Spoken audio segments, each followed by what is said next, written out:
To create a folder on the home screen on Redmi Note 15 Pro or 15 Pro Plus, we have two main ways that allow you to do so.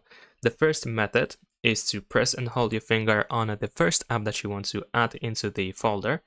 And then once you see these options, you can start dragging the app around and you can place it on top of another app. And if you place it like that, as you can see, the folder will be created. And of course, we can keep adding more apps into the folder.